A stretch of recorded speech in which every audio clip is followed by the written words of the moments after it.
ವೀಕ್ಷಕರೇ, ಕಲ್ಯಾಣ ಮಸ್ತು ವಿಶೇಷ ಕಾರ್ಯಕ್ರಮಕ್ಕೆ ಸ್ವಾಗತ. ನಾನು ಸೌಮ್ಯ ಮಳಲಿ. ವಿವಾಹಕ್ಕೆ ಸಂಬಂಧಪಟ್ಟ ಹಾಗೆ ಪ್ರತಿನಿತ್ಯ ಆಗುವಂತಹ ಸಮಸ್ಯೆಗಳು ಹಾಗೆ ಅವಕ್ಕೆ ಜ್ಯೋತಿಷಾಸ್ತ್ರದಲ್ಲಿರುವಂತಹ ಪರಿಹಾರಗಳ ಬಗ್ಗೆ ನಾವು ಕಲ್ಯಾಣ ಮಸ್ತು ಕಾರ್ಯಕ್ರಮದಲ್ಲಿ ತಿಳಿಸ್ಕೊಡ್ತಾ ಬರ್ತಾ ಇದ್ದೀವಿ. ಇನ್ನು ಇವತ್ತು ಕೂಡ ವಿವಾಹಕ್ಕೆ ಸಂಬಂಧಪಟ್ಟ ಹಾಗೆ ಸಾಕಷ್ಟು ಮಾಹಿತಿಯನ್ನ ನೀಡೋದಕ್ಕೆ ನಮ್ಮ ಜೊತೆ ಇದ್ದಾರೆ ಆಧ್ಯಾತ್ಮ ಚಿಂತಕರು ಹಾಗೆ ವೇದ ಪಂಡಿತರು ಆಗಿರುವಂತಹ ಶ್ರೀ ಹರಿಶಾಸ್ತ್ರಿ ಗುರುಗಳು. ಗುರುಜಿ ನಮಸ್ತೆ, ಕಾರ್ಯಕ್ರಮಕ್ಕೆ ಸ್ವಾಗತ. ನಮಸ್ಕಾರಮ್ಮ.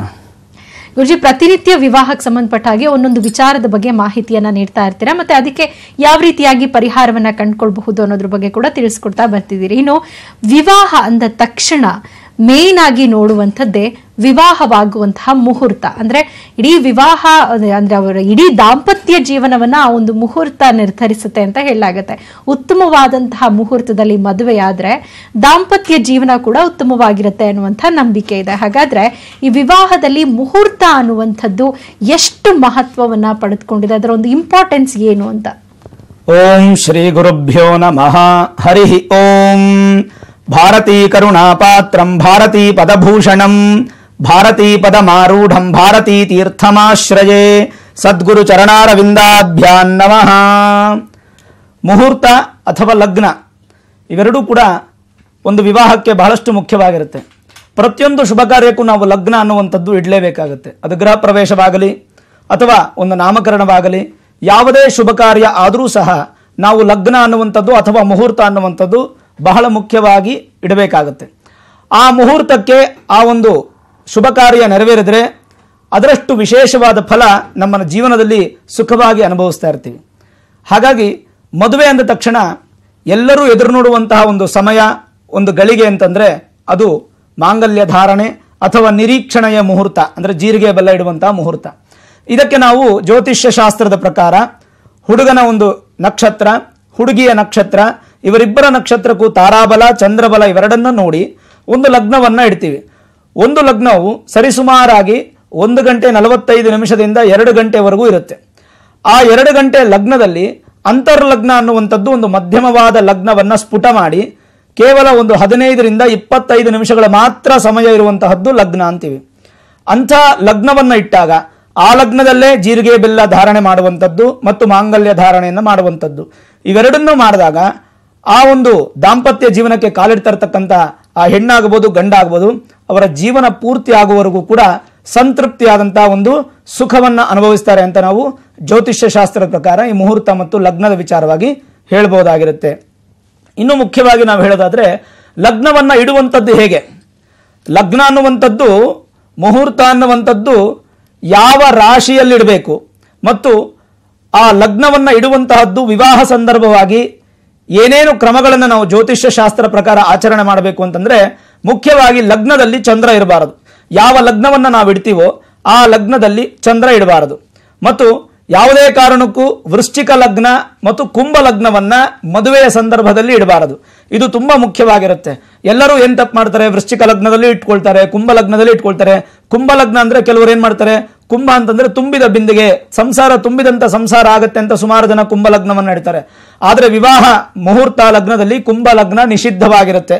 ಹಾಗಾಗಿ ವೃಶ್ಚಿಕ ಮತ್ತು ಕುಂಭ ಲಗ್ನವನ್ನ ನಾವು ನಿಷಿದ್ಧವಾದ ಲಗ್ನ ಅಂತ ಹೇಳ್ತೀವಿ. ಅದರ ಜೊತೆಗೆ ಲಗ್ನದಿಂದ 7ನೇ ಮನೆ ಅಂತ ಹೇಳ್ತೀವಿ, ಅದು ಕಳತ್ರ ಸ್ಥಾನ ಅಥವಾ ಕಳತ್ರಕ್ಕೆ ಅಂದ್ರೆ ವಿವಾಹಕ್ಕೆ ಅಧಿಪತಿಯಾಗಿರ್ತಕ್ಕಂತಹ ಶುಕ್ರನಿಗೆ ಇರುವಂತಹ ಒಂದು ಶಕ್ತಿ ಅಂತ ಹೇಳ್ತೀವಿ. ಆ 7ನೇ ಮನೆಯಲ್ಲಿ ಯಾವ ಗ್ರಹವೂ ಇರಬಾರದು. ಯಾವ ಸಮಯಕ್ಕೆ ಲಗ್ನವನ್ನ ಇಟ್ಟಿದ್ದಾರೋ ವಿವಾಹ ಸಂದರ್ಭವಾಗಿ ಆ 7ನೇ ಮನೆಯಲ್ಲಿ ಯಾವುದೇ ಕಾರಣಕ್ಕೂ ಯಾವ ಗ್ರಹವೂ ಇರಬಾರದು. ಸಪ್ತಮದಲ್ಲಿ ಸಂಪೂರ್ಣವಾಗಿ ಶುದ್ಧಿ ಇರಬೇಕು. ಸಪ್ತಮ ಶುದ್ಧಿ ಇದ್ರೆ ಅಲ್ಲಿಗೆ ನಾವು 80% ಆ ಒಂದು ಲಗ್ನಕ್ಕೆ ಬಲ ಇದೆ ಅಂತ ಅರ್ಥ. ಸರಿ, ಇವೆಲ್ಲವೂ ಇದ್ದು 100% ಬಲ ಬೇಕು ಅಂತಂದ್ರೆ ಯಾವ ಲಗ್ನವನ್ನು ಇಡ್ತೀವೋ ಆ ಲಗ್ನದಿಂದ ಅಂದ್ರೆ ಮುಹೂರ್ತದ ಸಮಯ, ತಾಳಿ ಕಟ್ಟುವಂತ ಸಮಯ ಮತ್ತು ಜೀರಿಗೆ ಬೆಲ್ಲ ಇಡುವಂತ ಸಮಯ ಏನಿದೆ ಆ ಸಮಯ, ಆ ಲಗ್ನ ಏನಿದೆ ಆ ಲಗ್ನದಿಂದ ನಮಗೆ 11ನೇ ಮನೆಯಲ್ಲಿ ರವಿ ಏನಾದರೂ ಇದ್ರೆ ಅಂಥವ್ರಿಗೆ ಶುಭವಾದ ಫಲ. ಎಂತಹ ದೊಡ್ಡ ದೋಷ ಇದ್ರೂ ಕೂಡ ಮುಹೂರ್ತದಲ್ಲಿ ಕಾಲದೋಷ ಇರಬಹುದು, ಲಗ್ನ ದೋಷ ಇರಬಹುದು, ಅಥವಾ ಯಾವುದಾದ್ರೂ ಗಳಿಗೆಗಳ ದೋಷ, ಮತ್ತೆ ಈ ಕೆಲವೊಂದು ಅರ್ಧ ಪ್ರಹರ ಕಾಲದಲ್ಲೂ ಕೂಡ ಇಡ್ತಾರೆ.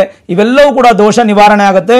11ನೇ ಮನೆಯಲ್ಲಿ ಏನಾದರೂ ರವಿ ಇದ್ರೆ ಅಂಥವ್ರ ವಿವಾಹ ಪ್ರಾರಂಭದಿಂದ ಅಂದ್ರೆ ಹುಡುಗನನ್ನ ನೋಡಿ ಹುಡುಗಿಯನ್ನ ನೋಡಿ ಮದುವೆಯನ್ನು ಫಿಕ್ಸ್ ಮಾಡಿ ಎಂಗೇಜ್ಮೆಂಟ್ ಇಂದ ಹಿಡಿದು ಮದುವೆ ಕಲ್ಯಾಣ ಮಂಟಪಕ್ಕೆ ಹೋಗಿ ವಿವಾಹವಾಗಿ ತಮ್ಮ ಮನೆಗೆ ಹೋಗಿ ಸೇರೋವರೆಗೂ ಕೂಡ ಯಾವುದೇ ಸಮಸ್ಯೆ ಬರದೆ ಸಂತೃಪ್ತಿಯಾದ ಒಂದು ಜೀವನ ಅವರಿಗೆ ಪ್ರಾಪ್ತಿಯಾಗುತ್ತೆ. ವಿವಾಹವು ಕೂಡ ನಿರ್ವಿಘ್ನವಾಗಿ ನಡೆಯುತ್ತೆ ಅಂತ ಈ ಸಮಾಚಾರದಲ್ಲಿ ಅಂದ್ರೆ ವಿಶೇಷವಾಗಿ ಲಗ್ನದ ವಿಚಾರವಾಗಿ ನಾವು ಹೇಳ್ಬೋದಾಗಿರುತ್ತೆ. ಓಕೆ ಗುರುಜಿ, ಇದ್ರ ಬಗ್ಗೆ ಮತ್ತಷ್ಟು ತಿಳ್ಕೊಳ್ತೀನಿ. ಈಗ ಒಬ್ರು ಕಾಲರ್ ಇದ್ದಾರೆ, ಅವ್ರನ್ನ ಮಾತಾಡ್ಸೋಣ. ಮುಂಬೈಯಿಂದ ಮಣಿಯಮ್ಮ ಅವರು ಕರೆ ಮಾಡಿದ್ದಾರೆ. ನಮಸ್ತೆ ಮಣಿಯಮ್ಮ ಅವರೇ. ಹಲೋ ಮಣಿಯಮ್ಮ ಅವರೇ, ನಿಮ್ಗೆ ನನ್ನ ಧ್ವನಿ ಕೇಳಿಸ್ತಿದ್ಯಾ? ಕೇಳಿಸ್ತಾ ಇದೆ. ಗುರುಜಿ ಹತ್ರ ಮಾತಾಡ್ಬೇಕು. ಯಾರ ಬಗ್ಗೆ ಕೇಳ್ಬೇಕಿತ್ತು? ನಮ್ಮ ಮಗಳ ಬಗ್ಗೆ. ಅವ್ರಿಗೆ ಮದ್ವೆ ಆಗ್ತಾ ಇಲ್ಲ ಮೇಡಮ್, ಅದಕ್ಕೋಸ್ಕರ ಮಾಡ್ತಾ ಇದ್ದೀವಿ. ಓಕೆ, ಅವರ ಹುಟ್ಟಿದ ದಿನಾಂಕ ಸಮಯ ಹೇಳಿ. ಅವರು 2/12/91 ಸೋಮವಾರ ಮಧ್ಯಾಹ್ನ 2:10 ಇತ್ತು. 1:50 2 ಗಂಟೆ 10 ನಿಮಿಷನಾ? 1:50 2:10 ಇತ್ತು ಮೇಡಮ್. Okay okay. ಅದು ಏನ್ ಅವಳಿಗೆ ತುಂಬಾ ಅಲ್ಲೇ ವಯಸ್ಸಾಗಿದೆ, ಬಹಳ ಪ್ರಯತ್ನ ಮಾಡ್ತಾ ಇದೀವಿ. ಸುಮಾರು 7 ವರ್ಷದಿಂದ ಅವ್ರದ್ದು ಅವ್ರು ಹುಟ್ಟಿದ್ದ ವರ್ಷ 1991 ಅಲ್ವಾ? 91 ಡಿಸೆಂಬರ್ 2ನೇ ತಾರೀಕು. Okay okay okay. ಗುರುಜಿ ಮಾತಾಡ್ತಾರ, ಅವ್ರ ಜೊತೆ ಮಾತಾಡಿ. ನಮಸ್ಕಾರ ತಾಯಿ. ನಮಸ್ಕಾರ ಸರ್. ಅವ್ರಿಗೆ ಮದುವೆನೇ ಆಗ್ತಾ ಇಲ್ಲ ಸರ್, ಏನ್ ಮಾಡೋದು? ಯಾವ್ದು ತುಂಬಾ ತೊಡಕು ಆಗ್ತಾ ಇದೆ ಸರ್. ಖಂಡಿತ ನೀವು ದುಃಖ ಪಡಬೇಡಿ, ಎಲ್ಲಾ ಸಮಸ್ಯೆಗೂ ಒಂದು ಪರಿಹಾರ ಇರುತ್ತೆ ತಾಯಿ. 1991 ಇಸ್ವಿಲಿ ಹುಟ್ಟಿದ್ದಾರೆ. ಅವ್ರಿಗೀಗ ಪ್ರಸ್ತುತ 26ನೇ ವರ್ಷ ನಡೀತಾ ಇದೆ. ಯಾವುದೇ ಕಾರಣಕ್ಕೂ ದುಃಖ ಪಡಬೇಡಿ. ಅವರ ಒಂದು ಜಾತಕ ಸಂಪೂರ್ಣ ನೋಡಿದ್ರೆ ಚಿತ್ತಾ ನಕ್ಷತ್ರದಲ್ಲಿ ಹುಟ್ಟಿದ್ದಾರೆ. ಮೀನ ಲಗ್ನ ಅಂತ ಹೇಳ್ತೀವಿ.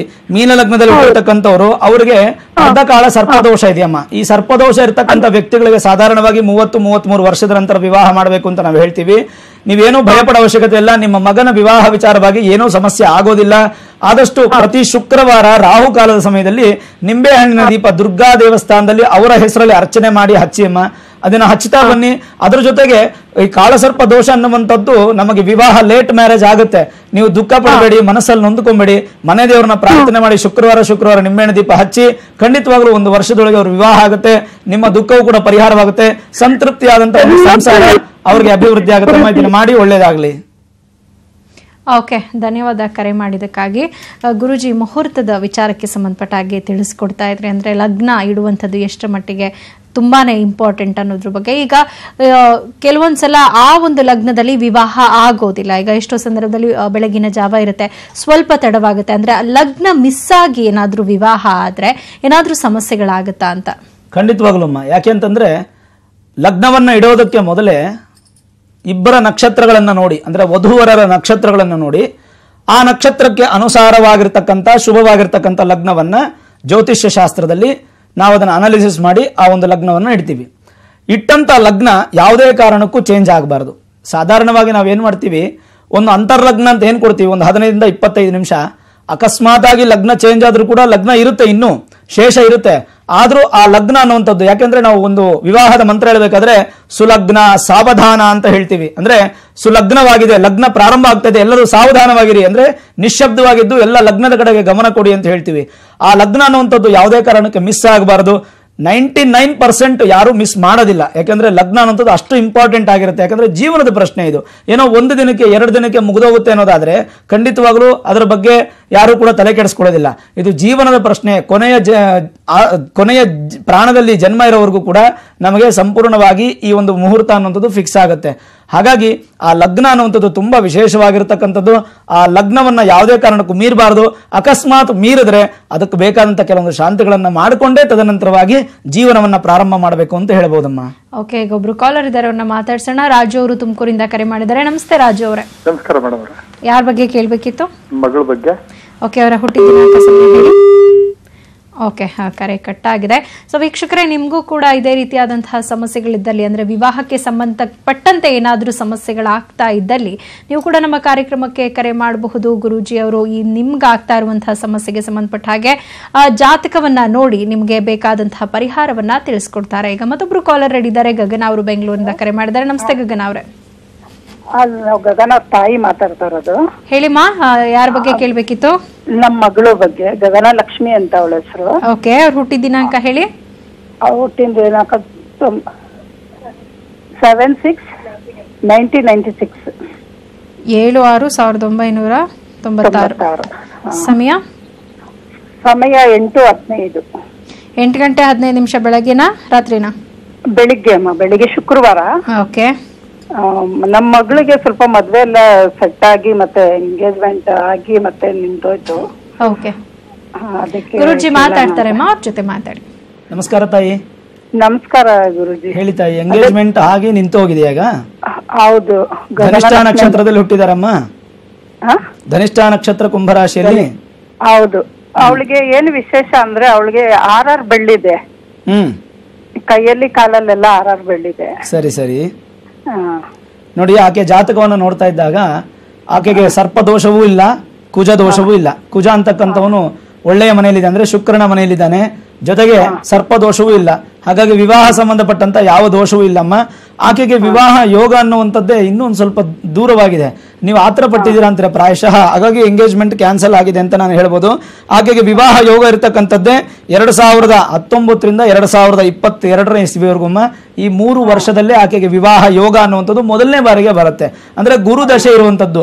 ನೀವು ಅವ್ರಿಗೆ ರಾಹು ದಶೆ ಇರೋ ಟೈಮಲ್ಲೇ ಎಂಗೇಜ್ಮೆಂಟ್ ಮಾಡಿ ಕ್ಯಾನ್ಸಲ್ ಆಗಿದೆ ಅಂದ್ರೆ ಅದಕ್ಕೆ ಕಾರಣ ರಾಹುನೇ ಅಂತ ಹೇಳ್ಬೋದು. ಜನ್ಮ ಜಾತಕದಲ್ಲಿ ಅವ್ರಿಗೆ ರಾಹು ನೀಚನಾಗಿದ್ದಾನೆ, ರಾಹು ಕೆಟ್ಟ ಸ್ಥಾನದಲ್ಲಿದ್ದಾನೆ. ಹಾಗಾಗಿ ರಾಹು ದಶೆ ಅವ್ರಿಗೆ ಒಳ್ಳೇದಲ್ಲ. ಈಗ ಒಳ್ಳೆ ಸಮಯ ಇದೆ, ಯಾಕಂದ್ರೆ ಗುರು ದಶೆ ಇರೋದ್ರಿಂದ ಒಳ್ಳೆಯ ಸಮಯ ಅಂತ ಹೇಳ್ಬೋದು. 2019ನೇ ಇಸ್ವಿಯಿಂದ 2022ನೇ ಇಸ್ವಿ ಒಳಗೆ ಪ್ರಯತ್ನ ಪಡಿ. ಖಂಡಿತವಾಗ್ಲೂ ಆಕೆ ಮದುವೆಯಲ್ಲಿ ಯಾವುದೇ ದೋಷವಿಲ್ಲ. ನೀವು ಆತರ ಪಟ್ಟಿದ್ದೀರಾ ಅಷ್ಟೇ ಹೊರತು ಅದರಿಂದ ಎಂಗೇಜ್ಮೆಂಟ್ ಕ್ಯಾನ್ಸಲ್ ಆಗಿದೆ. ಈಗ ಪ್ರಯತ್ನ ಪಡಿ, ಖಂಡಿತವಾಗ್ಲೂ ಶುಭವಾಗುತ್ತಮ್ಮ. ಒಳ್ಳೇದಾಗ್ಲಿ.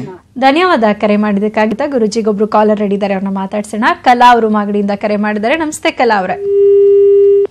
ಓಕೆ, ಸಂಪರ್ಕ ಕಡಿತವಾಗಿದೆ. ಒಟ್ಟಾರೆ ಗುರುಜಿ, ಇವತ್ತು ನಮ್ಮ ಕಾರ್ಯಕ್ರಮದಲ್ಲಿ ವಿವಾಹ ಮುಹೂರ್ತದ ಬಗ್ಗೆ ಸಾಕಷ್ಟು ಮಾಹಿತಿಯನ್ನು ನೀಡ್ತಾ ಇದ್ರಿ. ಯಾವ್ಯಾವ ಮುಹೂರ್ತದಲ್ಲಿ ಮದುವೆ ಆದರೆ ದಾಂಪತ್ಯ ಜೀವನ ಉತ್ತಮವಾಗಿರುತ್ತೆ, ಒಂದು ವೇಳೆ ಆ ಮುಹೂರ್ತ ತಪ್ಪಿದ್ರೆ ಏನಾದರೂ ಸಮಸ್ಯೆಗಳಾಗುತ್ತಾ ಅನ್ನೋದ್ರ ಬಗ್ಗೆ ತಿಳಿಸ್ಕೊಟ್ರೆ. ಈಗ ಇದೇ ನಾವು ಮುಹೂರ್ತದ ಬಗ್ಗೆ ಮಾತನಾಡ್ತಾ ಹೋದರೆ ಎಷ್ಟೋ ಜನ ತಪ್ಪು ಮುಹೂರ್ತವನ್ನು ಹಾಕ್ಕೊಟ್ಟಿರ್ತಾರೆ. ಅಂದರೆ ಸರಿಯಾದಂಥ ಒಂದು ಲಗ್ನ, ಅಂದರೆ ಜಾತಕವನ್ನು ನೋಡಿ ಅವರ ರಾಶಿ ನಕ್ಷತ್ರಕ್ಕೆ ಸಂಬಂಧಪಟ್ಟ ಹಾಗೆ ಸರಿಯಾದಂಥ ಒಂದು ಮುಹೂರ್ತವನ್ನು ಹಾಕ್ಕೊಟ್ಟಿರೋದಿಲ್ಲ. ಅವರ ಒಂದು ರಾಶಿ ನಕ್ಷತ್ರಕ್ಕೆ ಮುಹೂರ್ತ ಆಗಿ ಬರದೆ ಆ ಮುಹೂರ್ತದಲ್ಲಿ ಏನಾದರೂ ವಿವಾಹ ಆದ್ರೆ ಯಾವ ರೀತಿ ಸಮಸ್ಯೆ ಆಗುತ್ತೆ ಅಂತ? ಸಮಸ್ಯೆಗಳು ಆಗುವಂಥದ್ದು ಖಂಡಿತ ಇದ್ದೇ ಇರುತ್ತಮ್ಮ. ಯಾಕೆಂದ್ರೆ ನಕ್ಷತ್ರ ಲಗ್ನ ಅನ್ನುವಂಥದ್ದು ತುಂಬ ಇಂಪಾರ್ಟೆಂಟ್ ಆಗಿರುತ್ತೆ. ವಿವಾಹದ ವಿಚಾರವಾಗಿ ನಾವು ಯಾವುದೇ ರೀತಿಯಾಗಿ ನಾವು ತೀಕ್ಷ್ಣವಾಗಿ ತಗೊಳ್ಬೇಕು, ಅದನ್ನು ಸುಲಭವಾಗಿ ತಗೊಳ್ಬಾರದು. ಯಾಕೆಂದರೆ ಜೀವನದ ಪ್ರಶ್ನೆ, ದಾಂಪತ್ಯದ ಪ್ರಶ್ನೆ. ಯಾವ ತಂದೆ ತಾಯಿಗಳು ತಮ್ಮ ಮಗಳಿಗಾಗಲಿ ಮಗನಿಗಾಗಲಿ ತುಂಬ ಆಸೆ ಪಟ್ಟು ಮದುವೆಯನ್ನು ಮಾಡ್ತಾರೆ. ಈ ರೀತಿಯಾಗಿ ಆಸೆ ಪಟ್ಟಂತ ಮದುವೆ ಮಾಡುವಂಥ ಸಮಯದಲ್ಲಿ ಒಳ್ಳೆಯ ಜ್ಯೋತಿಷ್ಯರನ್ನ ಭೇಟಿ ಮಾಡಬೇಕು. ಯಾಕೆಂದರೆ ಲಗ್ನ ಅನ್ನುವಂಥದ್ದು ತುಂಬ ಇಂಪಾರ್ಟೆಂಟ್. ನಾನು ಈಗಾಗಲೇ ಹೇಳಿದೆ, ಯಾರಾದರೂ ವೃಶ್ಚಿಕ ಲಗ್ನದಲ್ಲಿ ಮದುವೆ ಆಗಿದ್ರೆ ಅಥವಾ ಕುಂಭ ಲಗ್ನದಲ್ಲಿ ಮದುವೆ ಆಗಿದ್ರೆ ಅವರ ದಾಂಪತ್ಯದ ಸಮಸ್ಯೆಗಳು ಜಾಸ್ತಿ ಇರುತ್ತೆ. ಯಾಕಂದ್ರೆ ಲಗ್ನದ ಬಲ ಅನ್ನುವಂಥದ್ದಿರಲ್ಲ. ಒಂದು ಲಗ್ನ ಅಂತ ನಾವು ಫಿಕ್ಸ್ ಮಾಡಿದ್ರೆ ಒಂದು ಕುಂಭಾಭಿಷೇಕಕ್ಕೆ ಒಂದು ಲಗ್ನ ಅಂತ ಫಿಕ್ಸ್ ಮಾಡ್ತೀವಿ, ದೇವಸ್ಥಾನದ ಕುಂಭಾಭಿಷೇಕಕ್ಕೆ. ಆ ಸಮಯದಲ್ಲಿ ದೇವಾನುದೇವತೆಗಳು, ಅಶ್ವಿನಿ ದೇವತೆಗಳು, ಮತ್ತೆ ವಿವಾಹಕ್ಕೆ ಸಂಬಂಧಪಟ್ಟಂತ ಅರುಂಧತಿ ದೇವತೆಗಳೆಲ್ಲರೂ ಕೂಡ ಆಶೀರ್ವಾದವನ್ನು ಮಾಡುವಂತ ಒಂದು ಸಮಯ ಅಂತ ಹೇಳ್ತೀವಿ. ಆ ಲಗ್ನವನ್ನು ಇಟ್ಟಾಗಲೇ ಮನೆ ದೇವರು ಅಂದ್ರೆ ಕುಲದೇವರನ್ನ ಪ್ರಾರ್ಥನೆ ಮಾಡಿ ಮನೆ ದೇವರಿಗೆ ಪತ್ರಿಕೆಯನ್ನು ಕೊಟ್ಟು ಬಂದಿರ್ತೀವಿ. ಆ ಮನೆ ದೇವರು ಕೂಡ ಆ ಲಗ್ನಕ್ಕೋಸ್ಕರನೇ ಆಶೀರ್ವಾದಕ್ಕೆ ಕಾಯ್ತಾ ಇರ್ತಾರೆ.